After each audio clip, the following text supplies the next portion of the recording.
할렐루야.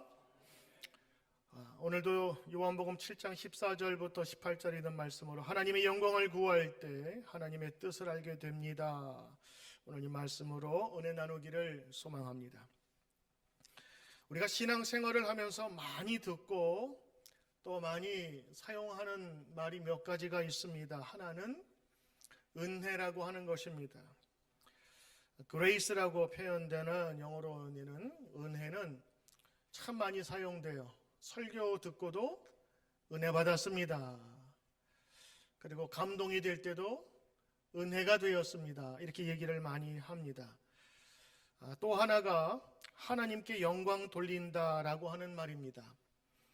아마도 교회에 나오신 지 얼마 안 되신 분들은 하나님께 영광을 돌린다, 그 영광을 돌린다는 게 무슨 의미인지 물어보면 너무 범위가 광범위해서 콕 집어서 이야기가 어렵다고들 합니다. 찬송을 부른 후에 찬양 인도자가 다 함께 하나님께 박수로 영광 돌립시다. 그러면 박수를 하는 것이 하나님께 영광을 돌리는 거라면 하나님께서 그것을 박수를 기뻐하는 건지, 아니면 박수 소리를 하나님께서 들으시고 기뻐하시는 건지 어떤 때는 혼동이 온다고 합니다. 그래서 오늘 이 두 가지, 은혜 받았다라고 하는 말 혹은 하나님께 영광을 돌린다라는 말은 우리 교인들이 자주 쓰면서도 정확한 정의를 내리기가 때로는 쉽지 않은 것으로 보입니다. 여러분, 오늘 예수님의 이야기 속에서 하나님께 영광을 구하는 자, 나를 보내신 이의 영광을 구하는 자는 참되다 하면서 예수님 자신을 소개하는 장면이 나옵니다. 자신을 보내신 이의 영광을 구하는 자, 그가 참된 사람이고 불의가 없고 거짓이 없다. 예수님 자기를 소개하는 말씀인데, 자, 그렇다면 영광을 돌린다, 이 말은 구체적으로 어떤 말일까요? 영광이라는 한자를 우리가 쓰고 있는데, 영은 영화롭다라는 그런 의미고, 광자는 빛광자를 쓰고 있습니다. 그러니까 영화로운 빛이라고 표현할 수가 있지요. 한국 사람은 영광을 하늘에는 영광, 땅에는 굴비 이렇게 많이 사용을 한다고 합니다.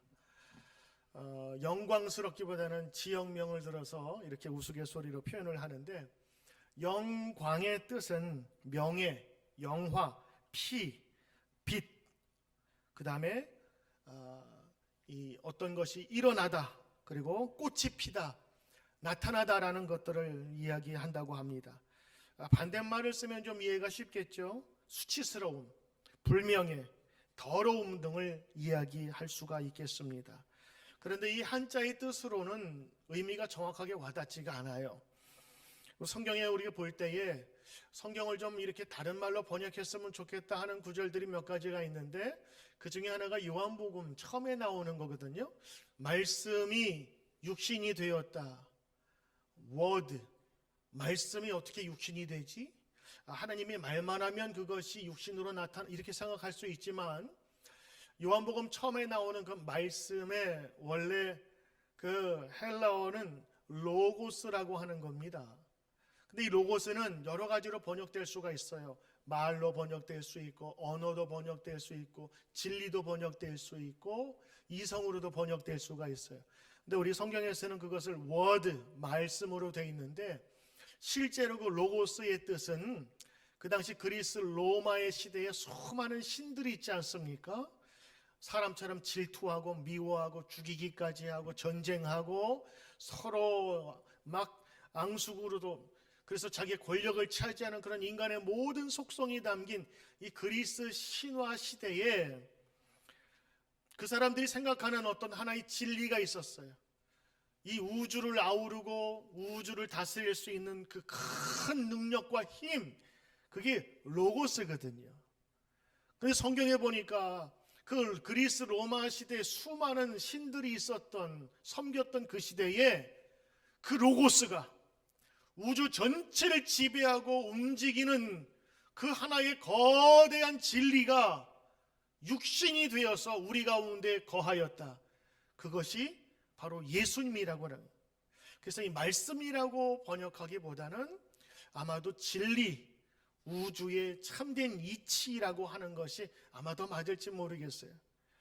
그래서 지금 원어의 뜻을 우리가 살펴보면 그 뜻을 좀 자세히 알 수가 있는데, 이 영광이라고 쓰여진 구약 성경의 그 히브리어는 카보드라고 하는 단어를 쓰고 있습니다. 여기 조금 단어가 다르게 쓰여요. 무게, 무거움, 중량, 또 가치, 명성이라는 것이 쓰고, 사람을 쓰면 아주 중요하거나 그리고 위대한 인물을 쓸 때 이 카보드라는 단어를 사용을 합니다. 그리고 나라와 연관되면 강력한 나라, 그리고 이 카보드가 사용될 때는 밝은 빛이라고 하는 것들을 사용하게 되죠. 그러니까 영광 그러면 영화롭다, 명예롭다 정도가 아니라 강력한 진리, 빛의 역할을 하는 것이 바로 구약에 있어서 영광이라고 하는 거예요. 그 하나님의 영광 그러면 주님은 존경받을 만한 정도가 아니라 가장 뛰어나고 그리고 위대하고 강함을 뜻하고 있는 그런 단어를 볼 수가 있습니다. 신약 성경에는 그러면 이 영광을 어떻게 썼느냐? 그 영광으로 번역된 단어가 독사라고 하는 것인데, 여기에 파생된 단어가 도그마, 교리, 이런 그런 뜻입니다. 하리 정형화된 기준이라고 하는 뜻인데, 이 영광은 영성과 명상, 또 명성들을 이야기를 하고 있는데, 특별히 신약 성경에는 예수 안에서 나타난 하나님의 계시를 뜻할 때에 이 영광이라는 단어를 사용했습니다. 그러니까 이 하나님의 영광 그러면 본질적으로 하나님께 속한 것이며 아주 가장 중요한 하나님의 특성이라고 하는 것입니다. 만약 하나님의 영광이라는 단어가 없다면 하나님은 더 이상 하나님일 수가 없는 거예요. 결국 하나님의 영광은 하나님 자신이라고 하는 것이지요. 오늘 예수님은 본인 자신이 이 세상에 온 것을 하나님의 영광을 돌리기 위하여 왔다라고 선언을 하고 있습니다. 자, 그래서 하나님께 영광을 돌린다라고 할 때는 분명한 이 신약 성경에 나타나고 있는 그 의미를 한번 살펴봐야 될 것이죠. 그래서 어떤 사람을 영광스럽게 한다는 것은 고유한 가치와 아름다움을 인정하는 것이고 공개적으로 그를 칭송하는 것을 이야기하며, 하나님께 영광 돌린다 하는 것은 마음을 다해서 우리 하나님을 찬양하거나 그분에 대해서 고백하는 것을 의미하게 됩니다. 요즘 시대에 하나님께 영광 돌리는 가장 좋은 방법은 무엇일까요? 바로 그것은 예배라고 하는 것입니다. 예배는 하나님을 가장 영광스럽게 하는 가장 좋은 길이요, 가장 빠른 길입니다. 사람들은 예배를 통해서 하나님에 대해서 깨닫고 공개적으로 그분을 인정하고 찬송하고 그리고 그분에게 다가가서 감사를 드리는 것, 바로 그것이 예배라고 하는 것입니다. 어떤 면에서 예배는 하나님께 영광을 돌리는 것 동시에 하나님께서 우리를 영광스럽게 하는 하나님의 방법인 것입니다. 우리 일부 찬양대 이름이 글로리아 이렇게 정했는데 하나님께 영광을 드린다고 하는 것입니다. 모든 존귀와 찬양과 감사와 이것들을 우리가 소유할 수 없고 하나님, 그분의 속성인 하나님께 올려드린다고 하는 그런 의미로 사용될 수가 있지요. 요즘에 한국의 노래와 문화 콘텐츠가 세계적으로 인정을 받고 있어요. 그래서 소년들이 좋아하는, 젊은이들이 좋아하는 BTS, 방탄소년단이 얼마 전에는 미국 그래미 수상식에서 2번씩이나 초청되어서 노래를 할 정도로 아주 유명세를 떨치고 있고, 요즘에는 영화도 한국에 아주 인기가 많아요. 그래서 봉중근 감독이라는 분이 기생충이라는 그런 영화를 만들었는데 칸 영화제부터 시작해서 모든 영화제를 다 휩쓸고, 또 얼마 전에는 미국 영화제에서도 훌륭한 상을 받았다고 합니다. 자, 이렇게 상을 받을 때 어떤 배우가 나타나서 이 모든 영광을 감독님께 드립니다 하면서 트로피를 향해서 감독님을 쫙 가리켰다고 합시다. 거기에는 어떤 의미가 담겨 있을까요? 여기에는 명예, 찬사, 박수, 감격, 기쁨과 노력, 그리고 그 영화를 만들기까지의 수고한 감독의 모든 정열과 그리고 그 땀방울, 이것들을 그 감독님에게 드린다는 거죠. 배우인 내가 받을 수가 없었어. 나는 시키는 대로 했을 뿐입니다. 모든 영광은 감독님에게 돌립니다. 그러므로 그 감독이 만든 그 공과 그분이 하는 일을 더 지켜 세우고 감사하는 것이지요. 그러니까 하나님께 영광을 돌린다라고 하는 말은 여기에 비추어 본다면 우리는 아무것도 아닙니다. 하나님이 우리를 위해 행하신 일을 우리가 하였을 뿐입니다는 겸손한 고백이 나올 수밖에 없지요. 하나님께 영광을 돌린다라고 하는 것은 우리가 받는 기쁨과 찬사와 감격과 감사는 하나님이 마땅히 받으셔야 합니다. 하나님께서 행하신 일이기 때문입니다 라는 고백입니다. 하나님께 영광을 돌리고자 하는 사람은 그 영광을 돌려야 하는 그 대상에게 집중하고 그분이 하신 일을 알아야 영광을 돌릴 수가 있지요. 그래서 하나님께 영광을 돌리고 싶어하는 그 마음이 신앙 가운데 있는 사람은 하나님이 과연 어떤 생각을 갖고 있는지, 무슨 뜻을 갖고 있는지 알고 싶어 합니다. 오늘 여러분들 하나님께 영광을 돌리길 원하고 하나님의 뜻을 정말 알기 원하는 분이 있다면 오늘 이 말씀을 여러분 집중하시길 바랍니다. 예수님은 이렇게 말씀하셨어요. 하나님의 영광을 구하는 사람은 자신의 뜻이 아니라 하나님의 뜻을 구하는 사람이다. 하나님의 영광을 구하는 사람은 참되다. 그가 바로 나이다 라고 하면서 자기 선언을 하시는 거예요. 그래서 요한복음 전체를 보면 나는 누구다라고 하는 선언이 참 많이 나옵니다. 나는 어린 양이다. 나는 양의 문이다. 나는 길과 진리다. 그러면서 예수님 스스로가 말씀하시는데 오늘 뭐라 말씀하시냐면 나는 하나님을 영광스럽게 하기 위하여 이 땅에 온 자다라고 선언하시는 것입니다. 우리 2020년 우리 표고가 예수의 증인이 된다고 했는데 예수의 증인이 되게 하기 위해서는 여러분 예수님이 누구인지 아셔야 될 거 아니겠어요? 그래서 우리가 한 달 동안은 예수의 증인의 모습으로 우리가 말씀을 들었고 그렇다면 예수님이 누군가를 우리가 알아야만 우리가 따라올 수 있고 결단할 수 있지 않겠어요? 하나님의 영광을 구하는 사람은 사사로이 자기의 유익을 구하지 않습니다. 오직 자신을 보내신 하나님의 뜻을 살피게 되어 있습니다. 예수님은 제자들에게 기도를 가르쳐 주셨습니다. 너희들은 이렇게 기도하라 하면서 부탁하신 말씀이 있는데요. 하늘에 계신 우리 아버지 이름이 거룩히 여김을 받으소서. 그리고 하나님 나라가 이 땅에 임하소서. 내리워 주시옵소서. 그리고 하나님의 뜻이 땅에서 하늘에서 이루어진 것처럼 이 땅에서도 우리 가정에서도 직장에서도 우리의 일터에서도 이루어지게 하여 주시옵소서. 그리고 대개 하나님의 뜻 안에서 모든 일이 나라와 권세와 영광이 영원히 아버지께 있사옵니다. 영광이 아버지께 영원히 있사옵나이다. 여러분 예수님이 가르쳐 주신 이 기도의 처음과 마지막은 하나님의 영광으로 거룩하신 하나님에 대한 우리의 초점을 맞추는 기도예요. 물론 이 기도 속에 일용할 양식을 위해서라는 기도도 있지만 처음과 마지막에 가장 중요하고 굵은 메시지는 바로 나라와 권세와 영광, 하나님의 그 뜻이 이루어지는 그곳이 바로 이곳에 나타나며 영원히 있다고 하는 것을 기도하라고 하는 것입니다.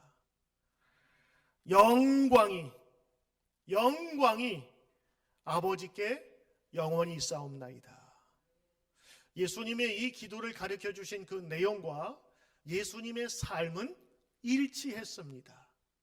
예수님은 하나님의 영광을 위하여 사셨던 분이십니다. 로렌스라는 형제가 있는데 그 형제가 하나님의 임재 연습이라는 것을 책을 썼습니다. 프랑스에서 태어난 그는 18살의 어느 겨울날 한 그루의 나무를 보다가 살아계신 하나님께 붙들렸습니다. 그래서 수도원에 회계사로 일하기도 했고 전쟁에 참여했다가 부상을 입어서 다리를 저는 장애를 갖게 되는 등 어려운 굴곡 있는 삶을 살았습니다. 그러다가 카르멜 수도회에 들어가서 평신도, 그러니까 수사가 아닌, 안수받은 사람이 아닌 평신도 수사로 평생을 보냈는데, 이 하나님의 임재 연습 속에서 무엇을 나타내냐면 그 로렌스 형제가 자기의 하는 모든 일 속에서 하나님의 마음을 알아가는, 하나님의 뜻을 행하면서 하나님의 임재가 그의 삶 속에 나타나기를 기도했던 그런 내용을 적고 있습니다. 로렌스 형제는 스톤에서 주방 허드렛 일을 담당했어요. 음식을 만들고 설거지를 하고, 그리고 다른 사람의 신발을 깁는 일을 했습니다. 누가 보아도 큰 일이 아니라고 하는 일들을 스톤에서 하였습니다. 그러나 그는 순간순간 호흡하듯이 하나님의 깊은 임재 속에 살았어요. 그가 하는 말보다 본이 되는 그의 삶이 사람들에게 더 큰 영향을 끼쳤습니다. 그 책에서 로렌스 형제는 단조롭고 고된 일상, 그리고 쳇바퀴처럼 반복되는 자기의 삶 속에서 하나님의 임재를 초대함으로 거룩한 삶이 무엇인가를 가르쳐주는 대표적인 책을 썼습니다. 그는 하나님과 늘 동행하는 복을 누리라고 조언을 하고 있습니다. 여러분, 우리가 하나님께 영광을 돌린다고 할 때 굉장히 거창하고 큰 구호 같은데, 실제로 하나님께 영광을 돌리는 우리의 삶은 아주 작은 데서부터 시작됩니다. 많은 사람들은 영적이라는 말을 반복하거나 그리고 강조할 때에 하나님의 영광이 드러난다고 생각할 수 있어요. 그래서 특별 기도, 특별 금식, 특별 집회, 이런 것들 속에서 하나님의 큰 영광이 나타난다고 생각합니다. 틀린 말은 아니에요. 맞습니다. 그러나 하나님의 능력은 이런 말로 강조되는 것이 아니라 때로는 작은 삶 속에서 이어지는 아주 작은 부분 속에서 이루어낼 수 있는 것입니다. 하나님의 영광을 위해서라면 그 모든 하는 일들이 성도에겐 다 영적인 것입니다. 때로는 먹는 것도, 때로는 잠자는 것도, 마시는 것도, 일하는 것도 그 목적이 하나님의 영광을 위한 것이라면 그것은 분명히 육적인 것이 아니라 영적인 것이라고 하는 것입니다. 종교개혁 이후에 사람들의 많은 생각이 바뀌어졌어요. 돈을 버는 것, 바로 하나님의 영광을 위해 돈은 정정당당히 버는 것이라면, 그것이 하나님의 영광을 위한 것이라면 얼마든지 벌라고 했습니다. 많은 사람들이 수사나 아니면 성직자가 되어야 하나님께 자신을 드렸다고 생각했는데 아니다라고 선언합니다. 농부는 농부대로, 마부는 마부대로 자신의 삶 속에서 하나님의 영광을 위한 것이라면, 그 목적이 합당하다면 그것은 바로 하나님의 영광을 위하여 산다고 하는 것입니다.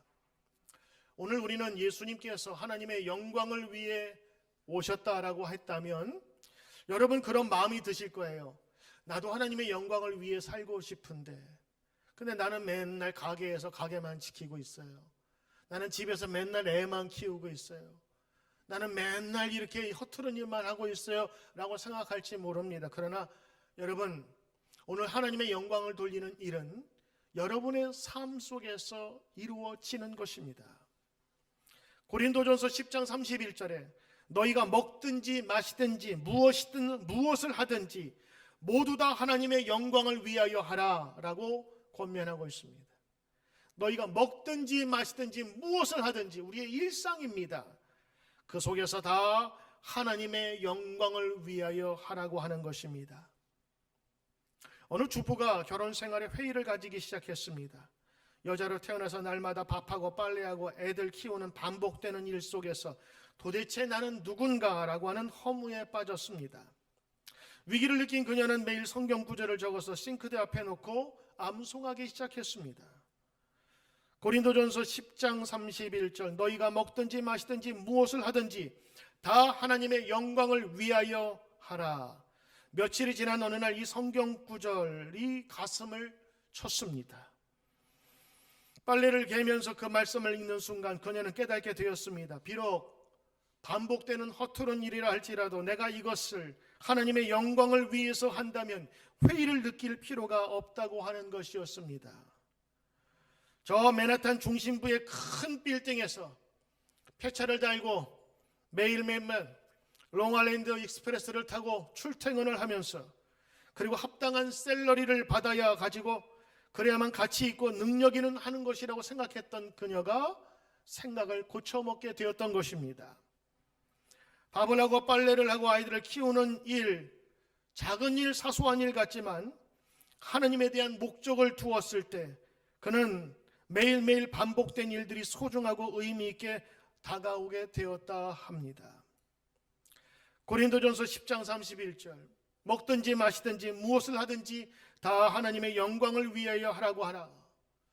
예수님도 크고 위대한 일을 십자가에서 이루었지만 실제로는 작은 일부터 시작하셨던 분입니다. 만났던 여인들, 병자들에게 회복과 치료를 주는, 그래서 이 작은 만남들이 나중에는 쌓여서 큰 의미가 된 것이지요. 하나님의 영광을 돌리고 싶어하는 사람은 하나 궁금증이 생깁니다. 내가 영광을 돌리고 싶은 사람의 그분의 뜻을 알고 싶어 합니다. 하나님의 뜻을 알아야 영광 그 자체이신 하나님을 기쁘시게 할 수 있기 때문입니다. 5만 번 기도해서 5만 번 응답받은 사람 조지 뮬러는 하나님의 뜻을 아는 7가지 방법을 소개합니다. 저는 오늘 신앙생활을 하면서 특별히 하나님의 영광을 구하길 원하는 사람, 그리고 나의 삶 속에서 하나님의 뜻이 무엇인가를 알기 원하는 사람이 있다면 오늘 이 신앙의 팁은 굉장히 도움이 됩니다. 내가 과연 한국으로 가야 되느냐, 여기 머물러야 되느냐, 내가 결혼을 해야 되느냐 말아야 되느냐, 아니면 내가 신앙생활을 해야 되느냐 말아야 되느냐, 이 사업을 내가 해야 되느냐 말아야 되느냐, 이 문제를 놓고 기도하게 될 때에 때로는 답이 없는 하나님의 무응답에 실망할 수도 있습니다만, 그러나 오늘 이 조지 뮬러의 7가지 방법은 우리 성도들이 하나님의 뜻을 어떻게 알아가고 받는가를 알려주는 좋은 예입니다. 여러분 정말 하나님의 뜻을 알고 싶다면 한번 경청해 보십시오. 첫째, 말씀을 정기적으로 묵상한다. 하나님의 말씀을 읽고 묵상하는 가운데 하나님의 뜻을 발견해. 말씀을 자주 읽고 암송하다 보면 여러분 기도하다가 말씀이 생각날 때가 있어요. 어떤 때는 내 생각보다 하나님의 말씀이 나를 지배해 보여요. 하나님의 뜻이 더 거룩하게 크게 느껴질 때가 있어요. 그건 말씀이 나를 이끌고 가는 것입니다. 그는 말씀이 고아원 사에게 큰 기둥이 되었고 빛이 되었다고 고백합니다. 두 번째, 기도를 통하여 성령의 내적 음성을 듣는다는 것입니다. 하나님의 뜻을 알기 위해서 주위의 친구들을 찾아갈 필요는 없습니다. 도움은 되겠지만 그러나 주님의 뜻인지 묻는 습성을 우리는 가지고 무릎 꿇고 하나님께 기도로 물어보아야 된다고 하는 겁니다. 이 조지 뮬러는 아침 저녁에도 매 순간 물어보았고 성령님은 가까이 임재하여 문제에 대한 해결책을 제시해 주셨습니다. 제가 여러분에게 간증하잖아요. 저는 우리 연말이나 연초에 여러분의 기도 제목을 놓고 한 것뿐만 아니라 교회 문제를 놓고 중요한 문제를 놓고 기도하게 되면요, 저에게는 환상이나 이런 것들로 나타나지 않으시고 사람을 통해서 역사 많이 하세요. 어느 날 전혀 생각지도 않았던 사람을 만나게 되는데 거기서 만날 사람이 아니에요. 근데 그 사람 입에서 내가 기도했던 내용을 툭 얘기하는데 내 기도의 응답이에요. 희한하죠? 전혀 예측하지 못했던 상황과 그 사람 속에서 하나님은 나에게 말씀하세요. 마치 나귀를 통해서 이야기하듯, 때로는 환경을 통해서 이야기하듯 하나님께서는 분명한 응답을 주시는 거란 말이에요. 여러분, 사업을 위해서도 기도하십시오. 사업을 위해서 중요한 결정을 앞둘 때 여러분 기도하면서 하나님께 물어보세요. 하나님께서 정말 필요한 때에 주시는 거예요. 우리 어떤 권사님은 우리 사업을 하면서 새로운 가게터를 이렇게 다니는데 어느 날 눈에 딱 띄는 간판을 딱 보고, 근데 그게 그 사업 아이템과 딱 맞는 거였어요. 다른 사람에게는 안 보이는데 그 권사님 눈에는 보였고 마침 들어가 보니까 거기가 자기가 계획하려고 했던 그 모든 구조와 똑같아가지고 들어갈 때 거의 뭐 정말 얼마나 많은 돈을 세이브했는지 모르겠다고 그러면서 그 기도에 대한 응답을 저에게 말씀해 주신 제가 얼마나 기뻤는지 몰라요. 기도할수록 여러분 성령께서 내적 음성으로 혹은 여러분에게 필요한 자를 보내주셔서 응답하는 것을 오늘 얘기합니다. 세 번째는 성령이 주시는 내적 평강을 소중히 여긴다. 조지 뮬러는 기도하면서 하나님께서 평강 주셨을 때 그것이 하나님의 응답이라고 생각하고 기도했었어요. 그래서 의심하거나 불안이 발견되면 계획했던 일들을 추진하지 않고 기다렸어요. 그리고 그 후에 기도하면서 평강이 임하면 일을 추진한 거예요. 여러분이 어떤 결정을 할 때, 사업의 종목을 바꿀 때, 혹은 여러분이 새로운 곳에 이사가서 교회를 정하거나 아니면 여러분들 어떤 학교를 정하게 될 때에 여러분 기도하면 불안한 마음이 들 때가 있거든요. 그때는 기도하면서 하나님의 평강을 구하셔야 돼요. 오늘 조지 뮬러는 성령이 주시는 내적인 평강을 소중히 여겨 그것이 하나님의 뜻을 아는 방법이에요. 네 번째는 하나님 앞에서 자기의 동기, 시작한 그 모티베이션을 철저히 다시 한번 살펴보았다 그래요. 내가 과연 이 일을 나의 욕심으로 하느냐 아니면 하나님의 욕심으로 하느냐. 오늘 성경 보니까 예수님은 어떤 마음으로 하셨냐면 자신의 이익을 위하여 하는 것이 아니라 하나님의 영광을 위하여 하였다. 그것이 참되다. 그것이 바로 나다라고 이야기를 합니다. 예수님은 자기의 이익보다 하나님의 이익이 무엇인지를 물었어요. 그것이 결국에는 옳았고 그것이 결국에는 자신에게 유익이 되는 길을 알았기 때문이죠.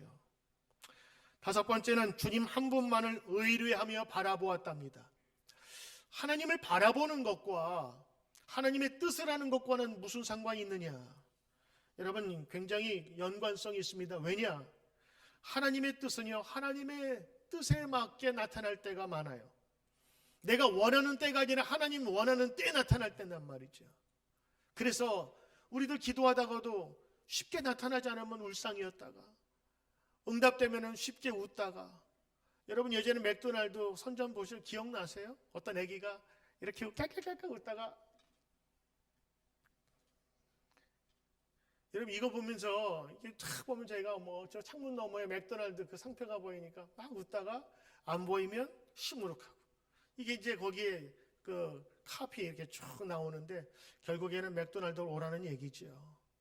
근데 저는 우리 사람하고 별다를 게 없다고 생각해요. 아이들은 1초, 2초에 웃고 울지만 성도들은 하루 혹은 3일 더 기다리지 못하는 인내심이 부족해서 하나님의 뜻에 합당한 결과를 얻지 못해요.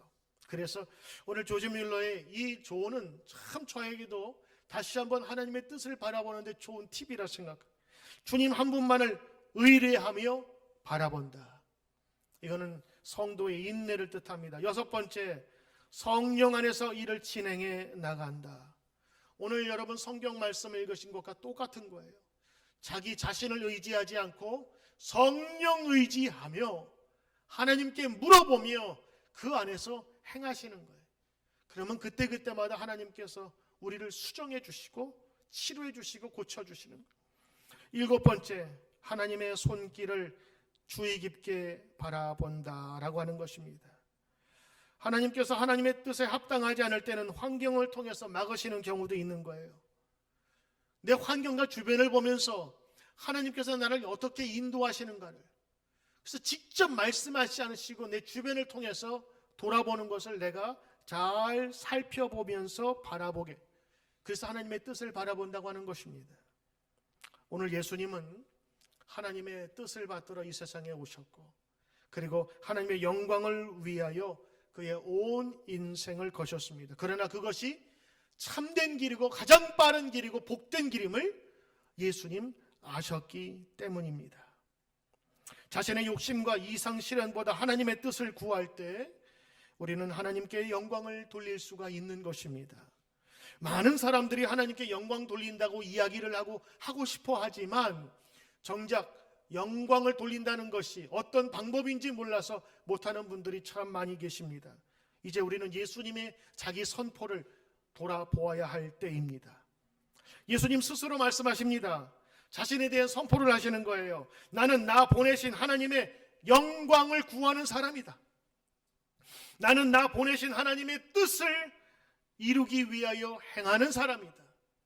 결국에 하나님께 영광, 하나님의 뜻을 구하며 행하는 자가 바로 자신이라고 하는 것을 이야기하고 있어요. 그리고 그것이 하나님의 영광으로 나타났고 그것을 너희가 보고 있다. 사도 요한은 요한복음 1장에서 말씀하시죠. 말씀이 로고스가 육신이 되어서, 예수님이 땅에 오신 거 육신이 되어서 우리 가운데 거하심에 우리가 그의 영광을 보니 아버지의 독생자의 영광의 은혜와 진리가 충만하더라. 본인이 이 세상에 오신 것이 하나님의 영광이며 그것을 본 사람들이 은혜와 진리가 충만했다고 하는 것입니다. 그리고 그분이 스스로 이게 나는 나를 보내신 이의 영광을 위하여 그 뜻을 행하기 위해서 왔다고 하는 것입니다. 여러분, 얼마나 정확하고 명확한 자기 선언이십니까? 여러분 차례입니다. 여러분은 여러분 인생을 무엇을 위해서 사십니까? 어떤 사람은 자녀를 위해서, 어떤 사람은 명예를 위해서, 어떤 사람은 경력을 위해서 산다고 하지만 우리 모두는 하나님의 영광을 위해 사는 사람이 되어야 될 것입니다. 그러기 위해서는 누구에게 영광을 돌려야 하는지, 나는 누구인가를 알아야 할 것입니다. 며칠 전에 어느 깊은 산에서 수행을 하는 수도승에 대한 다큐멘터리를 보았습니다. 불가에서는 수행하는 승을 수행승이라고 이야기를 하는데, 이분은 깨달음을 위해서 다른 거 안 합니다. 오로지 수행만 하는 거예요. 동안거, 하한거라고 하여서 여름과 겨울의 정해진 시간 내에 무건수행, 입을 닫고 말을 하지 않으며 자기에게 주어진 화두만을 생각하면서 거기에 집거하듯이 거기에서 계속해서 수행하는 것입니다. 생각하고 또 생각하고 생각하고. 그 스님에게 어떤 기자가 찾아가서 묻습니다. 스님, 도대체 이 긴 기간 동안 무슨 생각을 하십니까? 그렇게 물어봤어요. 그랬더니 스님이 대답을 합니다. 예, 제 자신이 누군가를 수행합니다. 제가 그것을 보면서 계속 그 대답이 제 마음속에 남는 거예요. 내가 누구인지를 알기 위해서 수행합니다. 내가 누구인지 알기 위해서 수행합니다. 그러면서 들은 생각이, 사람이 오래, 그리고 깊이, 그리고 오랫동안 그냥 생각하면 내가 누구인지 알 수 있을까? 내가 누구인지 비춰주는 사람이 없는데 내가 스스로 알 수 있을까 하는 그런 생각이 들었어요. 여러분, 저의 조그만 소견으로 인간은 스스로를 알 수 없습니다. 오죽했으면 4대 성인 중에 한 명인 소크라테스는 뭐라 그랬어요? 네 자신을 알라 그랬어요. 그 당시에 자기가 누구라고 뻗대끼면서 많은 사람 앞에서 이야기했던 사람들, 그 사람들 찾아가서 소크라테스는 네 자신을 알라 그래. 너 자신부터 알라고. 당신은 아무것도 모른다는 것을 아느냐라는 그런 의미인 것입니다. 여러분, 우리 인간은 스스로 알 수 없습니다. 하나님의 말씀을 떠났을 때, 하나님의 그 진리의 법을 떠났을 때 인간은 로마서에서 말한 것처럼 하나님 앞에서 악에 버려진 자가 된 자가 되는 것입니다. 그러나 예수님은 다르셨어요. 예수님은 분명한 사명자로 오셨거든요. 나를 보내신 이의 영광을 위해서 왔다. 얼마나 명쾌한 자기 선언입니까? 예수님은 이 세상에 오셔서 나는 누구인가 고민할 필요가 없었어요. 이 세상에 오셔서 나는 누구인가 그것 때문에 골몰이하면서 산속에 들어갈 이유가 없었어요. 왜냐하면 그분은 분명한 삶의 목적을 알았기 때문인 거죠. 하나님의 영광을 위해서 구하기 위해서 왔다. 하나님의 뜻을 위해서 왔다. 그는 결국에 세상 사람이 하지 못한 가장 위대한 일을 하게 되셨던 것입니다. 이 자기 선언으로 하나님의 아들로 이 땅에 오신 그분 스스로를 드러낼 뿐만 아니라 분명한 사명을 이루셨던 것이지요. 여러분, 예수님의 증인으로 살아가시는 여러분, 예수님이 말씀하신 것을 증인으로 삼는 여러분은 오늘 그분의 말씀에 귀를 기울여야 할 것입니다. 그리고 오늘 우리도 예수님처럼 살아가기를 원합니다.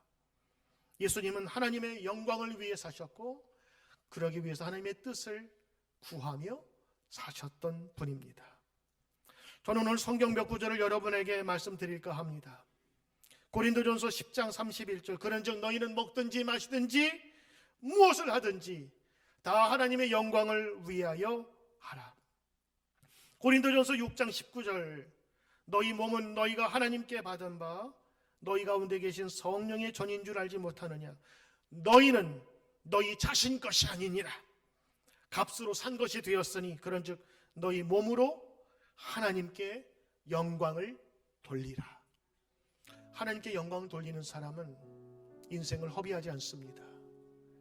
하나님은 진리요 빛이기에 오늘 우리 삶 속에 가장 빠르고 귀하고 값진 인생을 허락하십니다. 우리가 생활하면서 오늘 하루를 어떻게 하면 하나님께 영광을 돌릴 수 있을까라고 여러분 생각하신다면 여러분 그것이 하나님의 뜻을 구하는 자의 기도가 될 것입니다. 하나님께 영광 돌리는 삶을 살 수 있게 해주세요라고 기도한다면 여러분은 하나님의 뜻을 구할 수 있고 성령 가운데 하나님께서 인도하십니다. 여러분 오늘 두 가지를 배웠습니다. 바로 예수님께서 이 세상에 오셔서 하신 자기 선언, 그리고 그 증인으로서 우리는 그 예수님을 따라가며 하나님께 영광을 돌리길 원하며 그 뜻대로 살기를 바라는 삶이 되길 원하는 것입니다. 우리는 아무도 할 수 없습니다. 아무것도 할 수 없습니다. 오직 성령의 능력으로만이 하나님께 영광을 돌릴 수가 있는 것입니다.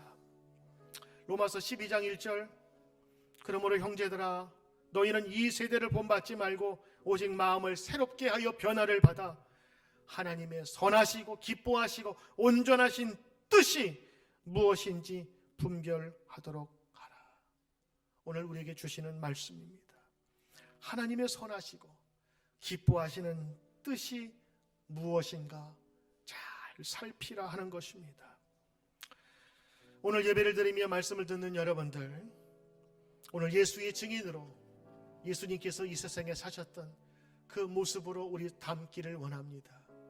하나님의 영광을 구할 때 여러분의 가정과 여러분의 사업은 하나님께서 더욱더 풍요하게 만들어 줄 것입니다. 사람이 성공을 해도 하나님의 영광이 없다면 그 사람에게는 아무리 높은 지위가 있을지라도 결국 그 마지막 곳에 가서는 허무할 수밖에 없는 인생을 가질 수밖에 없는 것입니다. 베드로 사도는 고면합니다. 베드로전서 4장 11절에 예수 그리스도로 말미암아 영광을 받으시게 하려 함이니 그에게 영광과 권능이 세세 무궁토록 있느니라. 오늘 이 성경의 말씀을 받아들이며 주님께 영광 돌리는 귀한 삶이 되도록 오늘도 여러분 한 걸음 한 걸음 나가시기를 주의 이름으로 축원합니다. 오늘 여러분 함께 찬송하기를 원합니다. 주님 큰 영광 받으소서. 오늘 여러분의 삶 속에서 이러한 기도와 찬양이 있기를 간절히 바랍니다.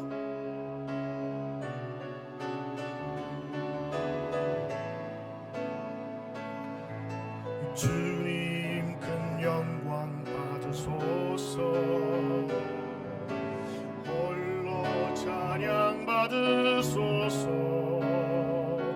모든 이름 위에 뛰어난 그 온 땅과 하늘이 나 찬양해. 겸손하게 우린 무릎 꿇고 주 이름 앞에 영광 돌리세. 모두 절세 독생자